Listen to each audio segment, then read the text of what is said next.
কখনই কি তোমরা এমন জায়গায় গিয়েছো যেখানে তুমি এক পা রাখলে ভারতে আরেক পা বাংলাদেশে?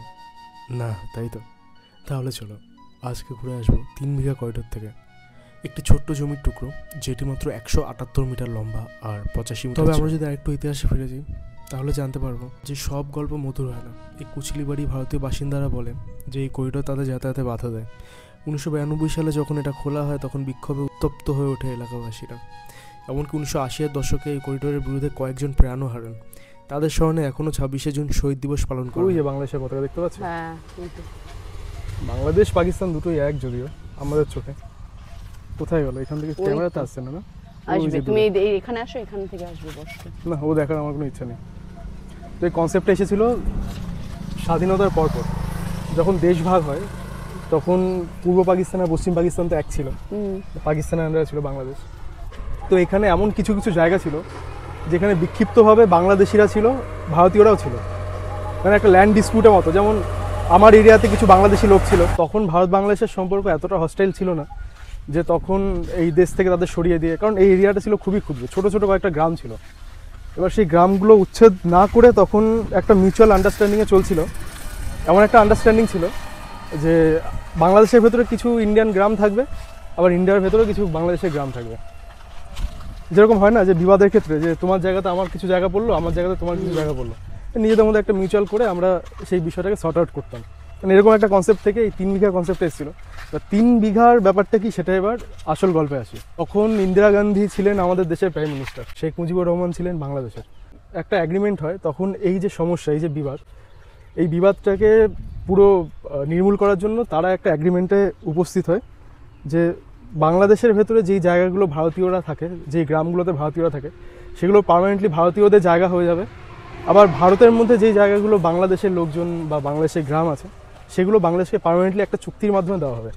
চুক্তি স্বাক্ষরিত হয়, স্বাক্ষরিত হওয়ার পর তখন বাংলাদেশের ভেতরে ইন্ডিয়ার যে 2-3টে গ্রাম ছিল, বেরুবাড়ি নামে একটা গ্রাম যেটা পাস করে এসেছি হলদিবাড়িতে, তো এইরকম গ্রামগুলো তখন হস্তান্তর করে দেয় ইন্ডিয়াকে।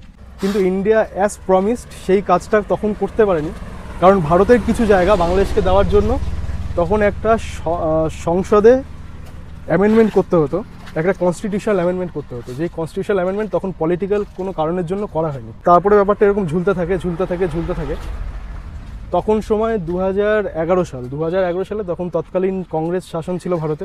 তখন একটা ওই যে অ্যাগ্রিমেন্টের কথা হয়েছিল, সেই অ্যাগ্রিমেন্টটা নিয়ে আরও কথা বিস্তার লাভ পায়। তখন বলা হয়েছিল ঠিক আছে, আমাদের যে জায়গাগুলোতে বাংলাদেশের আধিপত্য আছে, লোকজন আছে, সেই জায়গাগুলো আমরা একটা অ্যামেন্ডমেন্ট করে বাংলাদেশকে দিয়ে দেবো। তারপরে সেটা ফাইনালাইজেশন হতে 2015 সাল, তখন এনডিএ সরকার আমাদের পাওয়ারে। 2015 সালে তখন হস্তান্তর হয়, এই সংবিধানে 100তম সংশোধন হয়, কনস্টিটিউশনাল অ্যামেন্ডমেন্ট নাম্বার 100। এই অ্যামেন্ডমেন্টের মাধ্যমে তখন এই জায়গাটা তখন বাংলাদেশকে হস্তান্তর করা হয়। এবার সমস্যা হয়ে গেছে, এরিয়াটা এরকম যে মাঝখানে পড়ে গেছে ইন্ডিয়া, দুদিকে বাংলাদেশ। এই এরিয়াটা, এই সাইডে যে এরিয়াটা কাঁটাতার দেওয়া, এই এরিয়াটা প্রথম থেকে বাংলাদেশের আন্ডারই ছিল। কিন্তু এই দিকে যে কাঁটাতার দেওয়া এরিয়া, একটু আগে আসো, এই দিকে যে কাঁটাতার দেওয়া এরিয়া, এই এরিয়াটা ইন্ডিয়ার এরিয়া ছিল। সংবিধানে সংশোধন করে এই এরিয়াটা বাংলাদেশকে হস্তান্তর করা হয়। এবার 3 বিঘা নামটা এসছে কোথা থেকে? 3 বিঘা এই কারণে এসেছে, এই মাঝখানে দেখো রাস্তা যাচ্ছে একটা, আসো, রাস্তা দেখতে পাচ্ছ? হ্যাঁ, রাস্তায় টোটো চলছে দেখতে পাচ্ছ? ওগুলো কিন্তু বাংলাদেশের। আসো দেখাচ্ছি। যেও না, ওদিকে যেতে হবে না। না, আমার মাঝখানে রাস্তাটা ইন্ডিয়ান রাস্তা। মাঝখানে এই যে রাস্তা গেছে, মানে এই যে দুটো ল্যান্ডকে কানেক্ট করার জন্য, মানে এই এরিয়াটা ইন্ডিয়া ছিল, বাংলাদেশকে দিয়ে দিয়েছে, আর এটা আগে থেকে বাংলাদেশের ছিল। তো বাংলাদেশের লোকজন যাবে কি হবে? তাদের এক্সিস্টিং ল্যান্ড থেকে নিউ যে ল্যান্ড, এই ল্যান্ডে যাওয়ার জন্য যে এরিয়াটা দেওয়া হয়েছে, সেই জায়গাটা 3 বিঘা একটা জায়গা। সেই 3 বিঘা জায়গা বাংলাদেশকে পারমিশন দেওয়া হয়েছে বলে এই জায়গাটার নাম 3 বিঘা করিডোর। প্রথমে 6 ঘন্টার অনুমতি ছিল, মানে দিনে 6 ঘন্টা তারা যাতায়াত করতে পারতো, বাংলাদেশ মেইনল্যান্ড থেকে এইদিকে 6 ঘন্টা যাতায়াত করতে পারতো। তারপরে সেটা বাড়ি হলো 12 ঘন্টা। এখন 24 ঘন্টাই বাংলাদেশের মেইনল্যান্ড থেকে, মানে ঢাকা থেকেও যদি কেউ আসে বা ঢাকা থেকে যদি কোনো বাসও আসে, গাড়িও আসে, তারা সরাসরি এই রাস্তা দিয়ে যেতে পারবে। আমরা যখন গিয়ে পৌঁছালাম তখন আমাদের দেখে মনে হচ্ছিল এটা কোনো সিনেমার সেট হয়তো। একদিকে ভারতের চা বাগান আর একদিকে বাংলাদেশের ধান ক্ষেত। ফিরে যায় 1947-এ, যখন স্যার সিরিল র্যাডক্লিফ নামের একজন ব্রিটিশ ভদ্রলোক ভারত পাকিস্তানের সীমান্ত আঁকেন। কিন্তু সমস্যা কোথায়? সমস্যাটা এখানে, তিনি তাড়াহুড়ো করে এমন জটিল মানচিত্র বানালেন যে কিছু জমি ভারতের মধ্যে বাংলাদেশের হয়ে গেল আর কিছু বাংলাদেশের মধ্যে ভারতের, এগুলি হলো ছিটমহল। মানে এমন জায়গা যেখানে তুমি বাড়িতে বসে এক দেশে আর রান্নাঘরে গেলে আরেক দেশে। কিন্তু মজার ফ্যাক্টস হলো 3 বিঘায় 3 মিনিটে 3 দেশের ফিল পাওয়া যায় এখানে। দুনিয়ার সবচেয়ে ছোটো করিডোর এটা, ইন্টারেস্টিং তাই না? হ্যাঁ, 3 বিঘা করিডোর এতটাই ছোট যে তুমি হেঁটে 1 মিনিটে পার হয়ে যাবে। কিন্তু এই ছোট্ট পথ দুটি দেশের মধ্যে বন্ধুত্বের বড় পথ। ফ্যাক্ট হলো প্রত্যেক সন্ধ্যায় এখানে পতাকা নামানোর ওই যে দূরে যে গাড়িটা আসছে, যেই রোড ধরে আসছে, এটি বাংলাদেশের আন্ডারে। শেষবার যখন মেঘালয় গেছিলাম, মানে একদিকে ভারতবর্ষ, একদিকে বাংলাদেশ, আর মাঝখানে চলছে তাদের মিলন মেলা। এখানেও ঠিক তাই, এখানে বাংলাদেশে গাড়ি আসছে, অবাধে নির্দ্বিধায় তারা পার করছে, দখলদারি নেই, কোনো কিছু নেই। আর আমরা যেখানে দাঁড়িয়ে আছি ইন্ডিয়ান জায়গাতে, ভিডিও বানাচ্ছি, কথা বলছি, একটা বেশ অদ্ভুত লাগবে। ওই যে দূরে গাড়ি আছে, এগুলো সব বাংলাদেশের গাড়ি।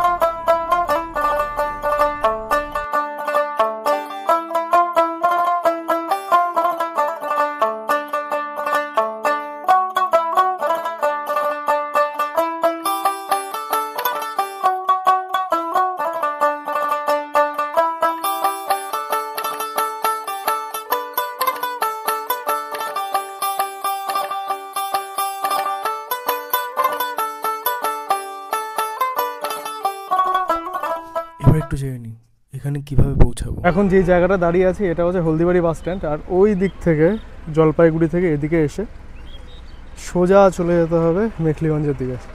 আর এই যে এরিয়া, এটা হলদিবাড়ি বাস স্ট্যান্ড। গ্রাম্য এরিয়া, ছোট পরিবেশ, কিন্তু বেশ কোলাহল মুক্ত আর নির্জন, ভালোই লাগছে।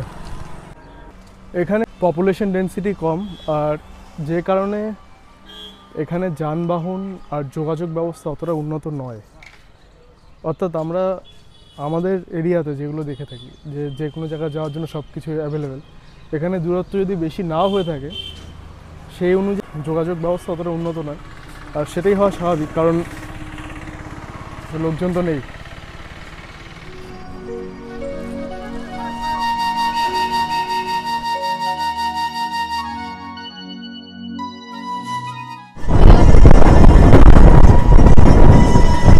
এই যে সেতুটার কথা বলেছিলাম না, এটা হচ্ছে জয়ী সেতু। হলদিবাড়ি পর্যন্ত ডাইরেক্ট কলকাতা থেকে ট্রেনও আসে। কলকাতা থেকে কলকাতা হলদিবাড়ি সুপারফাস্ট এক্সপ্রেস চলে। আমরা যেই ট্রেনটা এসেছিলাম, তবে আমরা নেমেছিলাম জলপাইগুড়িতে। জলপাইগুড়ি থেকে হলদিবাড়ি প্রচুর বাস চলে। বাসে হলদিবাড়ি এসে সেখান থেকে টোটো রিজার্ভ করে অথবা শেয়ার গাড়িতে, শেয়ার গাড়ির ফ্রিকোয়েন্সি কম, মেখলিগঞ্জ পর্যন্ত আসতে হয়। মেখলিগঞ্জ থেকে শেয়ার গাড়ি যায় 3 বিঘার দিকে, সেখান থেকে গাড়ি ফ্রিকোয়েন্সি যথেষ্ট ভালো। আরেকটা কথা, মেখলিগঞ্জ হচ্ছে কোচবিহারের অন্তর্গত। এই জার্নি করতে গিয়ে যদি হলদিবাড়িকে বেস পয়েন্ট হিসাবে মানি, তাহলে হলদিবাড়ি থেকে আমাদের 3 বিঘার করিডোরের দূরত্ব হবে প্রায় 30 কিলোমিটারের কাছাকাছি, অর্থাৎ আপ ডাউনে এটি হবে 60 কিলোমিটার। তবে জার্নি খুব ভালো হতে চলেছে, কারণ মাঝখানে আমরা পাবো জয়ী সেতু, যেটি পশ্চিমবঙ্গের লংগেস্ট রিভার সেতু। আর এই সেতু পার করব যখন, আমাদের মনকে ছুঁয়ে যাবে ঠান্ডা ঠান্ডা হাওয়া, দূরে বাংলাদেশের সীমান্ত, আর মনে এক রাশ উচ্ছ্বাস। যখন জয়ী সেতু তৈরি হয়নি, তখন মেখলিগঞ্জের দূরত্ব হলদিবাড়ি থেকে ছিল প্রায় 70 কিলোমিটার ঘুরপথে, যেটি সময় লাগতো 4 ঘন্টা। জয়ী সেতু তৈরি হওয়াতে এই দূরত্ব কমে চলে এসেছে 12 থেকে 15 কিলোমিটারের মধ্যে।